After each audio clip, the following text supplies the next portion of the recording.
Mi hijo me dejó en medio de una carretera desierta, en otro estado, diciéndome: no necesito bocas extra que alimentar en mi casa. Yo, un viejo padre que lo crió, lo amó y lo ayudó, me quedé bajo el sol abrasador, pero no como víctima. Cuando él regresó a casa, encontró mi nota en el refrigerador. Después de leerla, me llamó 47 veces, desesperado. Pero la justicia apenas comenzaba, con una venganza que jamás imaginó. Antes de continuar, suscríbete al canal y dime en los comentarios qué hora es en el lugar donde estás. 42 años. 42 años lo crié. ¿Y esto es lo que recibo a cambio? Mis manos desgastadas temblaban mientras miraba los documentos de herencia extendidos sobre mi escritorio de caoba. La pluma pesaba entre mis dedos, negándose a moverse hacia la línea de la firma. Detrás de mí, la cajita de música de Marta sonaba con nuestra canción de bodas, aquella maldita melodía que ella tanto adoraba. Incluso 2 años después de su funeral, no podía obligarme a darle cuerda para que se detuviera. 3 de julio de 2023. 9:47 de la noche. La casa se sentía demasiado silenciosa, demasiado vacía, a pesar de que Tobías y su familia dormían arriba. Mi familia, o lo que quedaba de ella. Tomé la foto de Marta de la esquina del escritorio. Su sonrisa me devolvía la mirada, congelada en el tiempo desde nuestra cena del 40 aniversario. Llevaba aquel vestido azul que le compré, el que combinaba con sus ojos. Su voz resonó en mi memoria, clara como si estuviera sentada a mi lado. No dejes que nuestro hijo se aproveche de tu buen corazón, Zeb. La gente muestra su verdadero rostro cuando cree que nadie los ve. El olor rancio de la madera vieja se mezclaba con el leve rastro de su perfume, aún presente en esa habitación. Toqué el frío metal de su anillo de bodas en mi dedo, el anillo que jamás me quité desde el día en que murió. El mes pasado, Tobías había olvidado por completo mi cumpleaños número 68. Cuando lo llamé aquella noche, se rió como si nada. Lo siento, papá, el trabajo ha estado una locura. Pero yo había visto su calendario en la encimera de la cocina. Tenía apuntado un torneo de golf ese mismo día. Eso sí lo recordó perfectamente. Y cuando tuve esos dolores en el pecho hace 3 semanas. Seguro es indigestión, papá. Te preocupas demasiado. Ninguna oferta para llevarme al médico, ninguna preocupación real en su voz. Solo molestia por ser interrumpido. Cerré los ojos y escuché de nuevo las palabras de Marta, dichas desde su cama de hospital con lo poco de fuerza que le quedaba. Observa cómo actúa cuando crea que puede sacar algo, Zeb. Ahí verás quién es en realidad. Empujé los papeles legales a un lado. El pecho me pesaba, cada respiración se volvía más difícil. Desde la ventana, vi el coche de Tobías en la entrada, un BMW que de alguna manera podía pagar mientras me pedía dinero para la compra. Tal vez había llegado el momento de ver el verdadero rostro de Tobías. Me levanté despacio, con las articulaciones protestando tras horas sentado. Los papeles de la herencia regresaron al cajón, sin firmar. Las llaves de la casa pesaban en mi otra mano mientras me acercaba a la ventana, viendo las sombras bailar sobre el jardín que tanto amaba Marta. Una prueba. Eso es lo que ella hubiera querido, una forma de saber con certeza qué clase de hombre era mi hijo. Mañana lo descubriría. El tocino chisporroteaba en la sartén de hierro mientras la luz de la mañana se colaba por la ventana de la cocina. 5 de julio. 7:15 de la mañana, y yo llevaba despierto desde las 5, ensayando las palabras en mi cabeza. La mesa redonda del desayuno estaba igual que en los últimos 3 años. Tobías en la cabecera, Johanna a su derecha, los niños frente a frente. Y mi lugar en la punta, donde podía observar todos los rostros. Tobías servía su café mientras revisaba los correos del trabajo en su teléfono. Los niños discutían por la última tostada, y Johanna les untaba pan con una precisión mecánica. Normal. Todo perfectamente normal. Aclaré mi garganta y dejé la taza de café sobre la mesa. Ayer en la tarde recibí una llamada de la planta. Tobías levantó la mirada, arqueando las cejas. La mano de Johanna se detuvo a medio untar. Emily y Lucas siguieron comiendo, sin darse cuenta del cambio en el ambiente. Me van a despedir. Recortes de presupuesto después de 25 años. El silencio duró exactamente 4 segundos. Los conté. Vi el rostro de Tobías transformarse, sorpresa, cálculo, y luego algo más duro, más frío. ¿Qué significa eso, abuelo?, preguntó Emily, con sus 12 años y una voz temblorosa que rompió la tensión. Significa que ya no tendré muchos ingresos, cariño. Mi pensión apenas cubrirá lo básico. Luca siguió comiendo cereal, completamente ajeno a los problemas de adultos. Pero Tobías empujó su silla hacia atrás, marcando distancia. Lo vi. Ese retroceso físico. Papá, no puedo darme el lujo de mantener a gente extra ahora mismo. Su voz llevaba el mismo tono de irritación que escuché cuando lo llamé por mis dolores en el pecho. Tengo mi propia familia, mis propias responsabilidades. Mis manos se aferraron a la taza de café. El calor de la cerámica me quemaba las palmas, pero no la solté. Joanna asintió enseguida, respaldándolo como siempre. Tobías tiene razón, Zeb. Apenas llegamos a fin de mes. Los niños tienen gastos, la escuela, el deporte. ¿El abuelo va a estar bien?, preguntó Emily, con genuina preocupación en la voz. Ya encontrará qué hacer, respondió Tobías con desdén, regresando al teléfono. Hay programas para ancianos. Ayudas. Programas. Ayudas. Como si yo fuera un desconocido en la calle, no el hombre que lo crió, lo alimentó y lo mandó a la universidad. La frialdad de su voz me golpeó más fuerte que la muerte de Marta. Con ella, al menos, sabía lo que venía. Esto fue como ser apuñalado por alguien en quien confiabas ciegamente. Bueno, dije despacio, alejando la silla. Necesito pensar en esto. Ya saldrás adelante, papá, dijo Tobías, sin despegar los ojos del correo. Siempre lo haces. Me puse de pie lentamente, sintiendo cada uno de mis 68 años en los huesos. La cocina de repente me resultaba ajena, a pesar de haber desayunado allí durante 3 décadas. Incluso la luz de la mañana parecía distinta, más dura, mostrando demasiado. Creo que descansaré un rato. Cerré la puerta de mi habitación detrás de mí y me apoyé en ella, con los hombros caídos bajo el peso de lo que acababa de ocurrir. 7:45 de la mañana, y el día ya era insoportable. Mi corazón golpeaba contra mis costillas, no por subir las escaleras, sino por el frío impacto de ver el verdadero rostro de mi hijo al descubierto. La habitación principal seguía exactamente igual desde que Marta murió. Su lado de la cama intacto, la almohada mullida como a ella le gustaba, el tocador con los mismos frascos de perfume, el mismo cepillo con mechones de su cabello gris aún enredados. El platito de su anillo de bodas estaba vacío. Yo lo llevaba ahora, junto con el mío. 3 años. 3 años diciéndome a mí mismo que era algo temporal. Me acerqué al aparador y tomé nuestra foto de bodas. El rostro joven de Marta me sonreía, radiante en encaje blanco. A su lado, la foto de la graduación de Tobías, hace 20 años. Ese día estaba tan orgulloso, tan agradecido. Gracias por todo, papá. Te haré sentir orgulloso. La ironía ardía en mi pecho. Me dejé caer en el borde de la cama, sosteniendo la foto de Marta con ambas manos. Desde la ventana vi el BMW de Tobías brillando en la entrada. El coche que compró 6 meses después de mudarse temporalmente. ¿Cuándo dejé de cuestionar eso?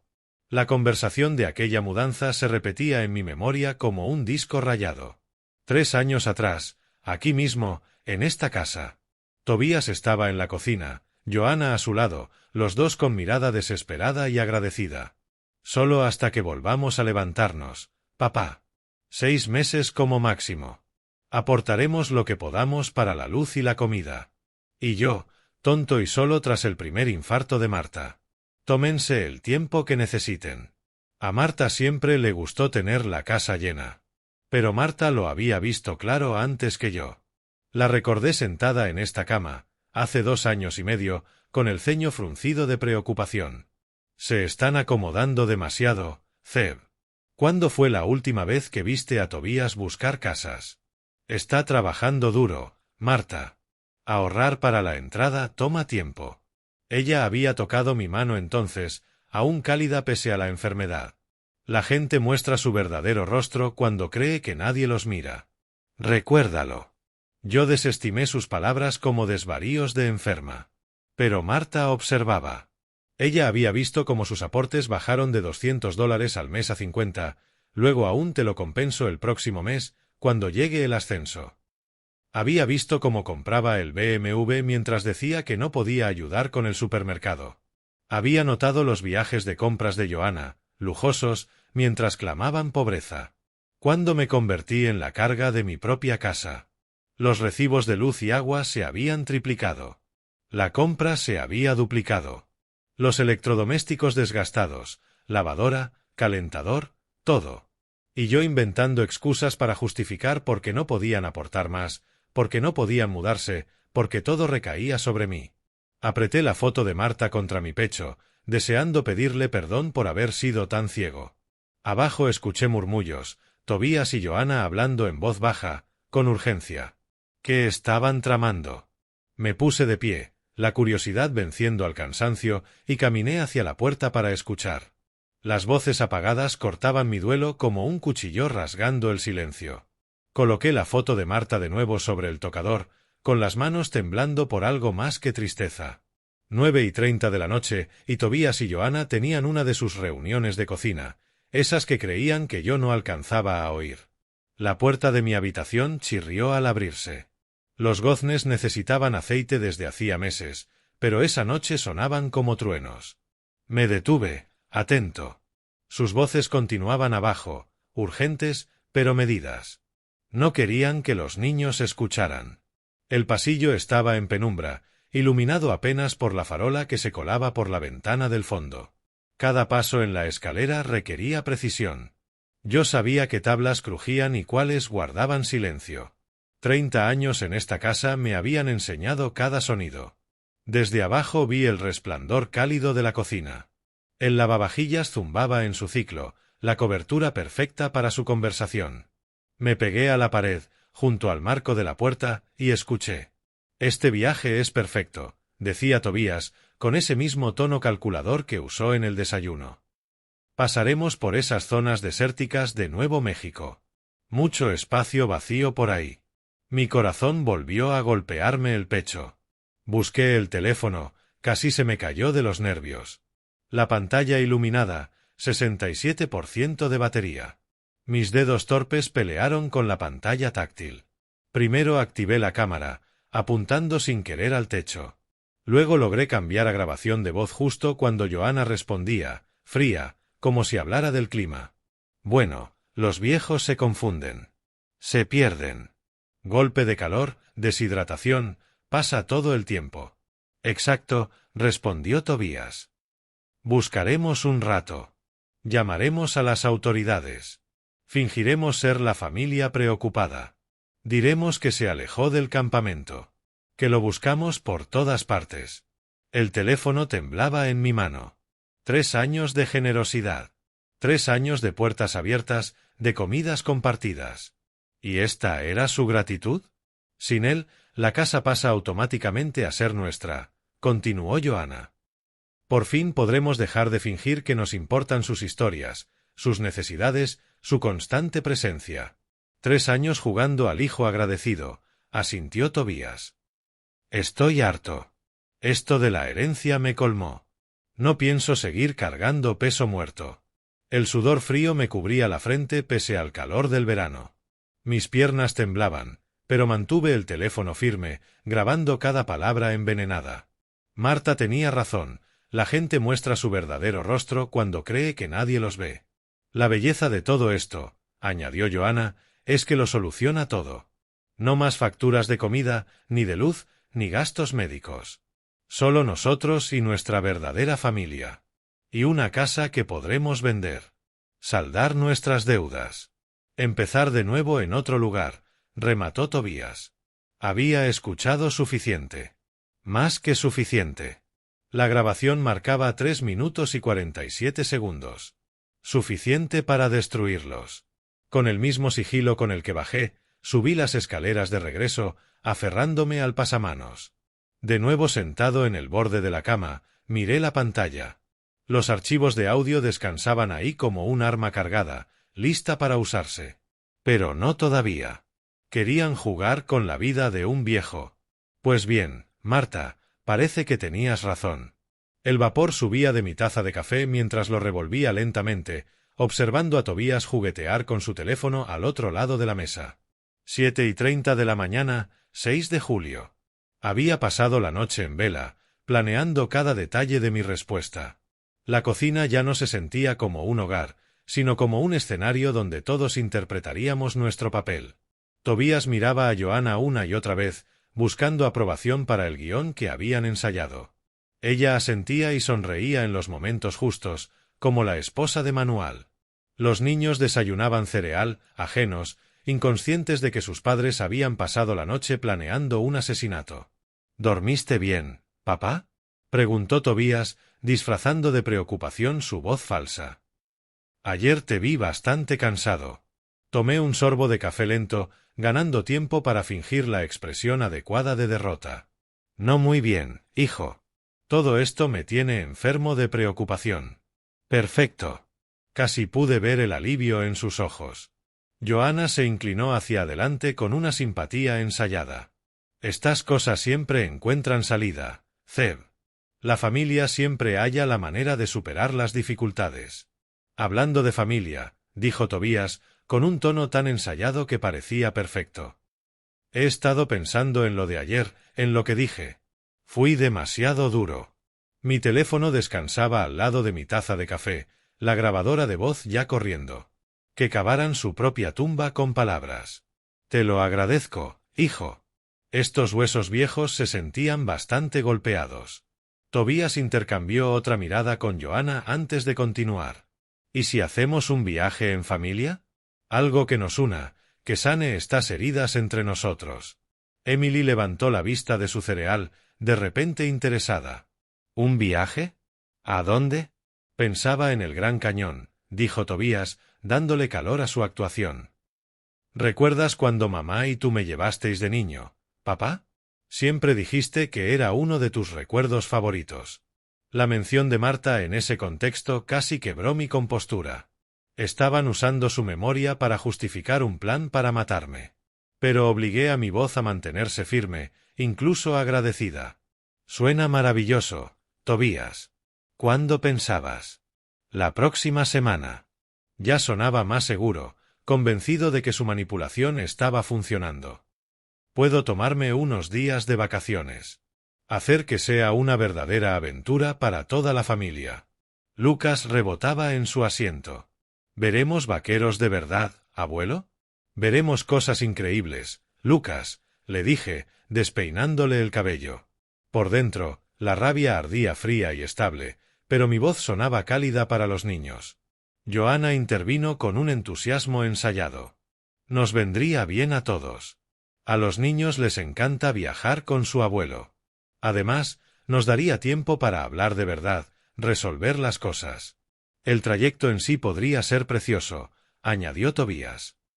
Podríamos tomar la ruta escénica por Nuevo México, ver parte de ese famoso paisaje desértico. Ahí estaba. El desierto. Los lugares vacíos donde los viejos desaparecen. ¿Cuánto dura el viaje en coche? Pregunté, interpretando mi papel en su teatro mortal. 8 o 9 horas, dijo Tobías con naturalidad. Pero nos lo tomaríamos con calma. Pararíamos cuando necesites descansar. Parar cuando quisieran abandonarme, más bien. Dejé que una sonrisa cruzara mi rostro. La primera genuina desde que comenzó esta pesadilla. Suena absolutamente perfecto, hijo. Creo que a Marta le hubiera encantado la idea de vernos a todos juntos en ese viaje. Johanna prácticamente brillaba de satisfacción. ¿Planeamos para el próximo jueves? Así nos da tiempo de preparar todo. 12 de julio, asentí. Haré algunas preparaciones para el viaje. El calor de la mañana ya ondulaba sobre el asfalto mientras veía a Tobías cargar la última maleta en el maletero del SUV. 12 de julio, 6:45 de la mañana. El caos organizado de una salida familiar enmascaraba el juego mortal que todos estábamos representando. Emily y Lucas corrían entre la casa y el coche, cargando tabletas olvidadas y peluches favoritos. La semana anterior había sido una obra maestra de preparación. Mientras Tobías investigaba rutas por el desierto y Joanna planeaba paradas para comer, yo hacía mi propia investigación. Mike Harjand, un camionero que contacté en foros en línea, me esperaría en la estación Desert Oasis, a las afueras de Albuquerque. Mis provisiones de supervivencia estaban escondidas bajo capas de ropa en mi bolsa de viaje. Lo más importante, mi póliza de seguro aguardaba en la cocina. Emily, Lucas, ¿lleváis las tabletas para el camino?, preguntó Joanna, repasando su lista mental. Las tengo, mamá, gritó Emily, agitando su dispositivo, mientras Lucas luchaba con la cremallera de su mochila. Tobías se secó el sudor de la frente, a pesar de la hora temprana. Papá, ¿seguro que tienes todo? Es un viaje largo, y no pararemos mucho una vez entremos al desierto. La ironía no se me escapó. Solo necesito mis gafas de lectura, dije, dándome una palmada en el bolsillo de la camisa con teatralidad. No tardo nada. Entré de nuevo en la casa con determinación tranquila. La cocina se sentía vacía, expectante. Detrás del refrigerador, sujeto con el imán favorito de flores de Marta, coloqué la nota que había escrito y reescrito una docena de veces. Escuché su conversación del 5 de julio sobre cómo resolver el problema del papá durante este viaje. Cada palabra está grabada en mi teléfono y respaldada. Si no regreso a casa sano y salvo en 24 horas, mi abogado recibirá copias junto con instrucciones para contactar a las autoridades. Sé de tus deudas, Tobías, y de tus motivos. Elige bien, papá. La ubicación era perfecta. La encontrarían al volver a empacar mis pertenencias, seguramente horas después de abandonarme. El momento crearía el máximo pánico. ¿De verdad iremos al Gran Cañón, abuelo?, preguntó Lucas cuando volví al coche. Vamos a ver cosas sorprendentes, Lucas, respondí, subiendo al asiento trasero, detrás de los niños. Cosas que sorprenderán a todos. El interior del SUV olía a cuero nuevo y al ambientador de vainilla de Joanna. Tobías ajustó los espejos y revisó el GPS una última vez. La pantalla marcaba 8 horas y 37 minutos hasta el destino. El depósito de gasolina estaba lleno. Habían pensado en todo para su crimen perfecto. ¿Todos cómodos?, preguntó Tobías, fingiendo alegría.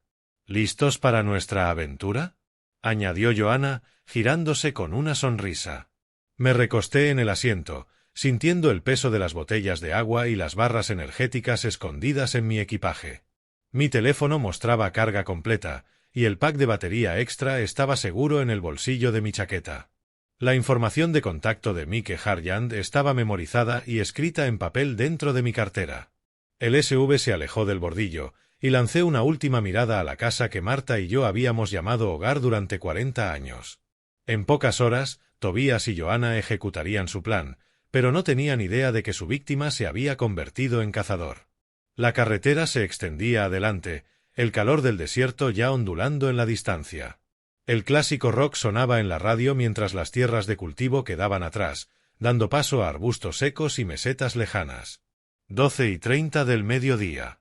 Llevábamos 5 horas y media conduciendo, de Missouri, cruzando Oklahoma, y ahora entrando en la extensión interminable de Nuevo México. El aire acondicionado trabajaba sin descanso contra el calor creciente. Abuelo, cuéntanos cuándo construiste aquella casa en el árbol para papá, pidió Lucas, rebotando en su asiento central, con la tableta olvidada. Sonreí, observando los ojos de Tobías a través del retrovisor. Tu padre tenía tu edad y siempre quería trepar más alto de lo que era seguro. Pasamos 3 fines de semana en ese proyecto. ¿Papá era bueno con las herramientas?, preguntó Emily, sorprendida de verdad. El mejor ayudante que tuve, dije, recordando sus manos manchadas de grasa y sus preguntas ansiosas sobre cada clavo y cada llave. Me alcanzaba la herramienta correcta antes de que yo la pidiera. Tobías se removió incómodo. Eso fue hace mucho tiempo, papá. Durante horas, ese había sido el patrón. Recuerdos familiares genuinos, risas de los niños, Tobías interpretando al hijo devoto. ¿Estás cómodo atrás, papá? ¿Quieres que ajuste el aire?, me había preguntado 2 veces. ¿Quieres parar a estirar las piernas? Cada 15 minutos, algún gesto de cuidado. Tal vez me equivocaba. Tal vez lo de ayer fue solo estrés, miedo volviéndome paranoico.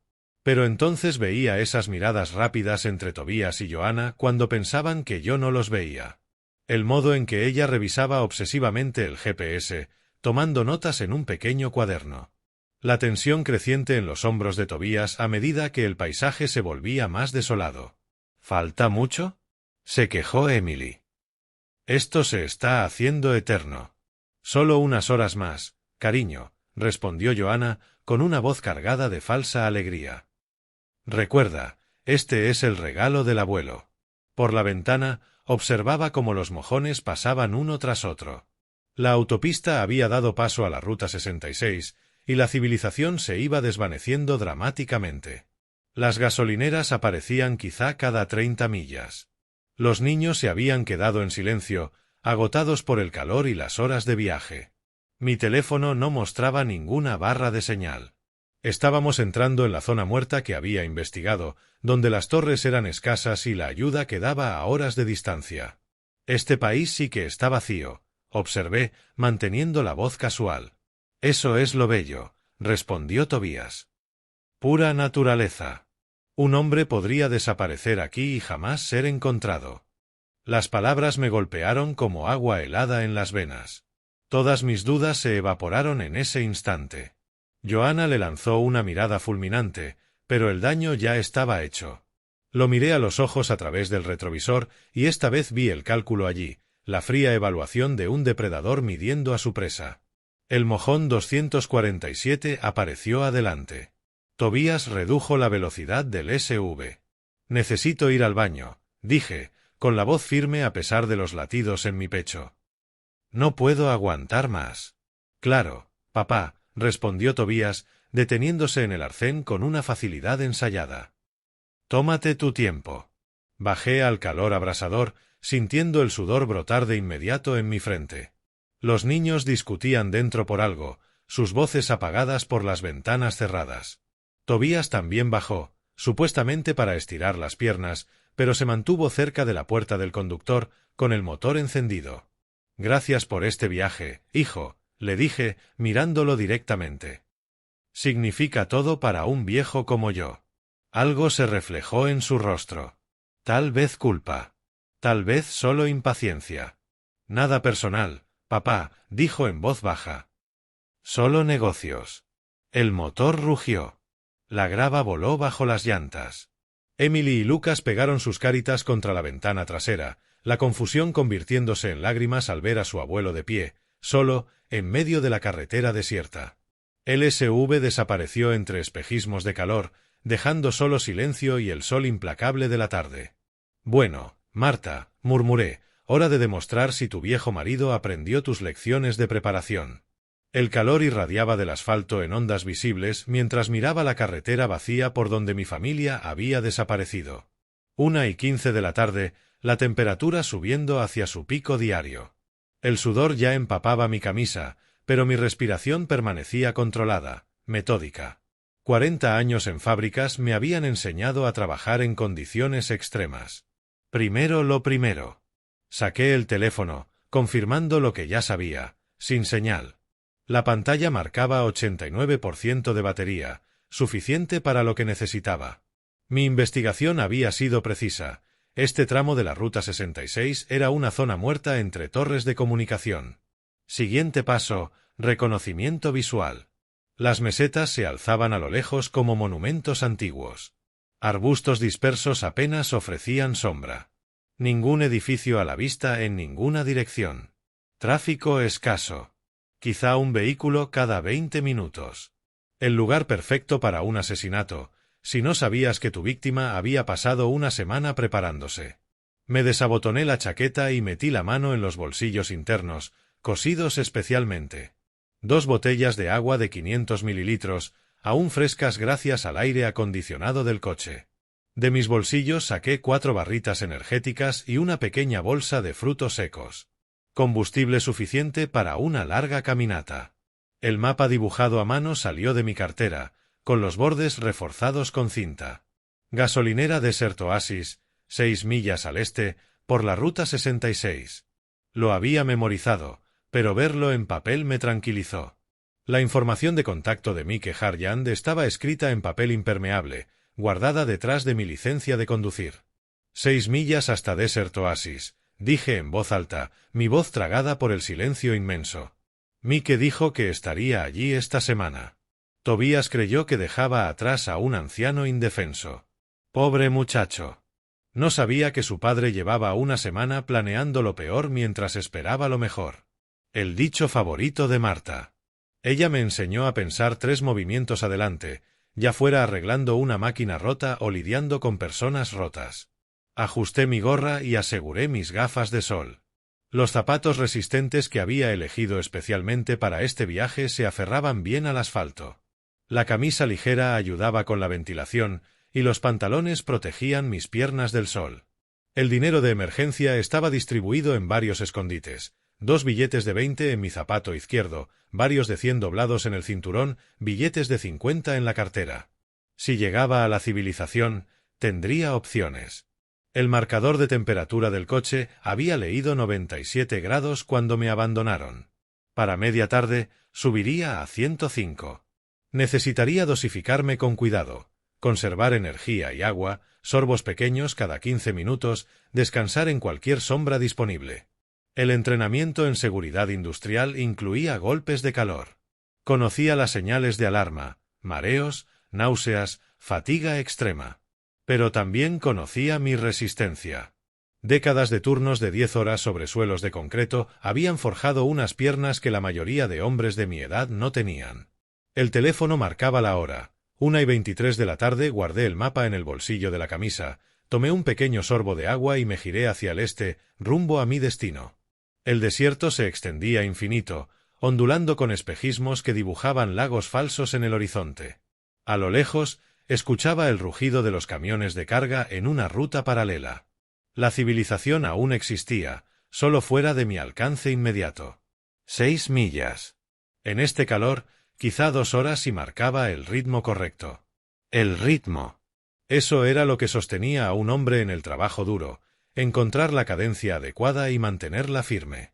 30 minutos después de iniciar mi caminata hacia el este, mis pies habían encontrado ese compás sobre el asfalto ardiente. Izquierda, derecha, respira. Izquierda, derecha, respira. El sol del desierto golpeaba con fuerza, pero el sudor se evaporaba rápido en el aire seco. La primera milla pasó con recuerdos de un Tobías de 8 años, con la cara sucia de tierra y los ojos curiosos, de pie a mi lado en el garaje. Papá, ¿cómo hace el motor que el coche ande? Ojos abiertos, absorbiendo cada explicación sobre pistones y combustión. Sus pequeñas manos ansiosas por sostener herramientas, por ayudar, por aprender del hombre al que consideraba su héroe. Eres el papá más listo del mundo, me dijo después de arreglarle la cadena de la bicicleta.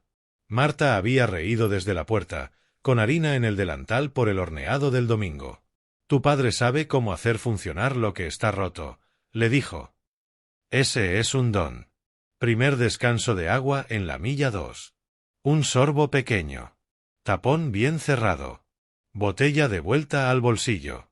El líquido ya tibio, pero refrescante. Un camión pasó rugiendo. El conductor demasiado concentrado en su ruta para notar a una figura solitaria caminando por el arcén. El Tobías adolescente había sido distinto, incómodo cuando sus amigos preguntaban por mi trabajo. ¿Tienes que contarle a todos que trabajas en la fábrica? Me había dicho una vez, molesto, después de un acto escolar. El instituto trajo nuevas amistades, ambiciones universitarias y vergüenza de sus raíces obreras. Las preguntas cesaron. El garaje se convirtió en un lugar que evitaba. La milla 3 me trajo la sombra de una señal de carretera. 30 segundos de alivio del sol implacable. Mi camisa pegada a la espalda, pero la respiración aún estable. El golpe de calor no me había alcanzado. Buen condicionamiento, fruto de toda una vida de trabajo físico.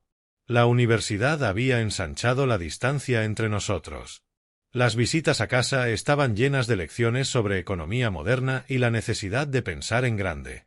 Papá, no entiendes cómo funciona el mundo ahora, me decía, recién salido de sus clases de negocios. Mientras tanto, mis cheques de fábrica financiaban su educación, sus sueños y su creciente desprecio por el hombre que hizo todo posible. El matrimonio con Joanna selló la transformación. De pronto, mis historias eran interrupciones, mi presencia una vergüenza. Las cenas familiares se acortaron a simples apariciones obligatorias. ¿Cuándo vas a empezar a comportarte como alguien de tu edad? Me había preguntado la última Navidad, molesto por mis intentos de conversar con sus hijos. La milla 4 puso a prueba mi resistencia. Los espejismos creaban lagos fantasma en el horizonte, trucos del desierto que prometían alivio, pero ofrecían solo más vacío abrasador. Ajusté un poco el ritmo, conservando energía. La estación Desert Oasis aún no era visible, pero mi mapa marcaba que faltaban 2 millas. Los últimos meses de Marta habían mostrado la peor cara de Tobías, impaciente con sus horarios de medicación, irritado por su debilidad, ansioso de que empezaran las conversaciones sobre la herencia. Yo lo había visto calcular cifras en su cabeza mientras su madre luchaba por respirar. «Ese no es el niño que criaste», me susurró una tarde, cuando Tobías se marchó temprano de la visita. «Ese niño murió en algún momento del camino. Este solo lleva su rostro». La milla 5 trajo la primera señal de civilización, una estructura tenue que brillaba a lo lejos. Mi teléfono mostró una barra de señal. Estaba entrando en la zona de cobertura. Para entonces ya estarían descubriendo mi nota, si no lo habían hecho ya. ¿Cuándo pasé de ser maestro a ser una vergüenza? ¿Cuándo 40 años de trabajo honesto se convirtieron en algo que ocultar frente a los amigos? Pasé mi vida arreglando máquinas rotas, convencido de que también podía reparar relaciones rotas. Pero algunas grietas eran demasiado profundas. La estación Desert Oasis crecía ante mí, sólida contra el calor tembloroso. Mi teléfono vibró con la señal que volvía. 2 barras, suficientes para llamar. Aceleré un poco el paso, la anticipación creciendo. Marta siempre decía que tenía la paciencia para resistir cualquier problema. Hoy pondría a prueba esa teoría contra el calor del desierto y la traición familiar. 2 barras de señal. Empezarían a llamar pronto. En cuanto crucé la puerta de la estación, mi teléfono explotó como un terremoto digital. Zumbido tras zumbido, la pantalla iluminándose con notificación tras notificación. El bendito frescor del aire acondicionado golpeó mi camisa empapada de sudor mientras contemplaba el caos en mi pantalla. 47 llamadas perdidas, todas de Tobías. Cada notificación era una pequeña victoria. El registro contaba la historia de su desesperación creciente. La primera llamada a las 2:15 de la tarde, justo después de que descubrieran mi ausencia. Luego, llamadas cada pocos minutos, cada vez más rápidas conforme el pánico se apoderaba de él. Mensajes de texto de Joanna intercalados: «Llámame ya». «¿Dónde estás? Es una emergencia». 15 buzones de voz esperaban como pequeños paquetes de miedo. Silencié el teléfono y lo guardé en el bolsillo. Que sudaran un poco más. «Parece que ha estado caminando bajo este calor», dijo la dependienta tras el mostrador, una mujer de ojos amables y cabello encanecido. Su placa decía María. «¿Todo bien?» «Problemas con el coche en la carretera», respondí, lo cual no era del todo mentira. «¿El motel sigue abierto para registrarse?» «Por supuesto, cariño. ¿Quieres que llame a alguien? ¿Quizás a tu familia?» Estuve a punto de reír. «No, gracias. Lo tengo todo bajo control». Mientras María procesaba mi registro en el motel, me permití escuchar el primer buzón de voz. La voz de Tobías, tensa con calma forzada. «Papá, ¿dónde estás? Nos detuvimos a cargar gasolina, y cuando volvimos ya no estabas. Estamos buscando por la zona. Por favor, llámanos». El buzón número 15 dejaba ver las grietas en la fachada. «Por favor, papá, solo llámanos. Estamos muy preocupados». «¿A dónde pudiste haber ido?» Para el buzón número 32, la máscara había caído por completo. «Encontré tu nota. Necesitamos hablar. Todo es un malentendido. No entendiste lo que escuchaste». La nota.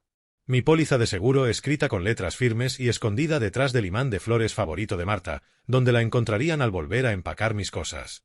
Escuché su conversación del 5 de julio sobre cómo resolver el problema del papá durante este viaje. Cada palabra está grabada en mi teléfono y respaldada. Si no regreso a casa sano y salvo en 24 horas, mi abogado recibirá copias junto con instrucciones para contactar a las autoridades. Sé de tus deudas, Tobías, y de tus motivos. Elige bien. Papá. Había pasado horas afinando esas palabras, específicas para infundir miedo, pero lo bastante ambiguas como para mantener mi ventaja. María me entregó la llave. Habitación 7, al final del pasillo. La máquina de hielo está al fondo. Y hay un restaurante junto al motel si tienes hambre. Compré agua fría, bebidas con electrolitos y una camisa limpia en la tienda de la estación. El teléfono volvió a vibrar. Llamada número 48. La ignoré con satisfacción creciente. La habitación del motel era sencilla pero limpia, con una cama que parecía el cielo tras mi caminata por el desierto. Puse a cargar el teléfono y lo vi vibrar de nuevo con la llamada número 49. Desde la ventana podía ver el área de estacionamiento para camiones, donde Mike Harjan llegaría a la mañana siguiente. 47 llamadas en 2 horas y media. Marta estaría orgullosa de mi aritmética y de mi planificación. Mike dijo que llegaría esta noche. Mañana volveríamos a casa. El vapor se elevaba de mi taza de café mientras observaba el aparcamiento a través de la cortina. 13 de julio, 7:30 de la mañana, y justo a tiempo, un enorme Peterbilt azul entró en el estacionamiento del Desert Oasis. Los frenos de aire silbaron mientras Mike Harjan detenía el camión con suavidad. Había dormido mejor que en semanas. Qué curioso cómo funciona la tranquilidad de la mente. Mike bajó de la cabina con la confianza tranquila de un hombre con 25 años en las carreteras. 55 años, rostro curtido, ojos bondadosos tras unas gafas de montura metálica. Me vio desde la ventana y levantó la mano en señal de saludo. Justo a tiempo, dijo al entrar. Espero que hayas descansado después de tu prueba.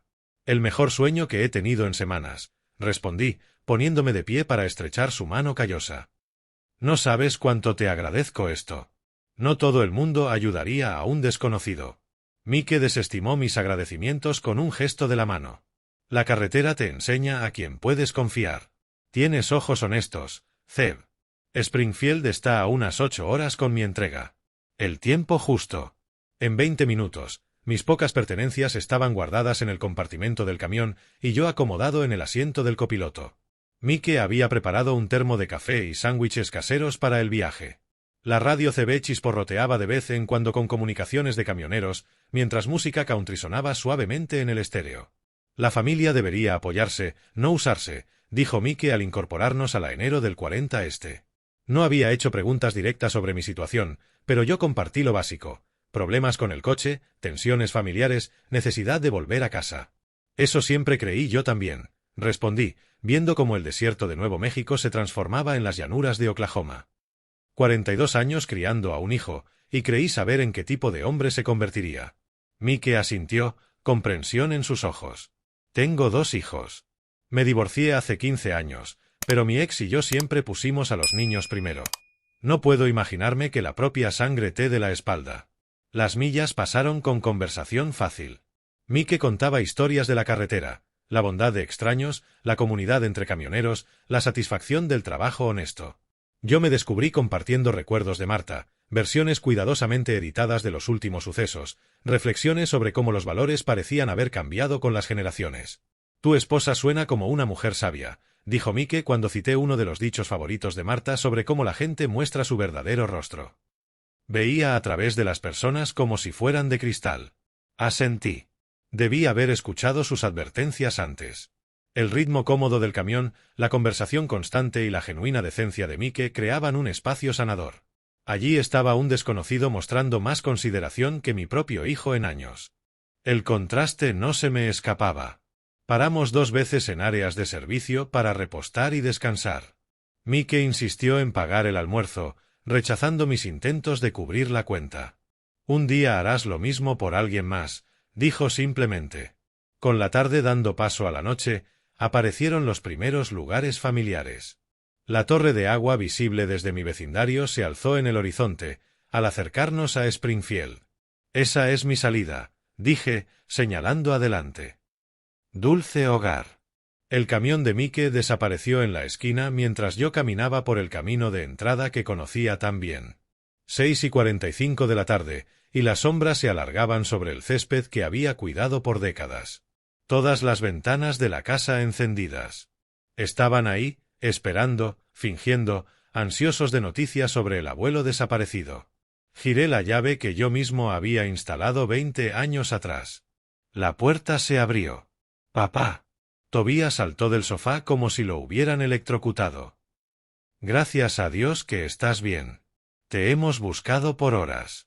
Joanna apareció a su lado, su rostro una obra de arte de falso alivio.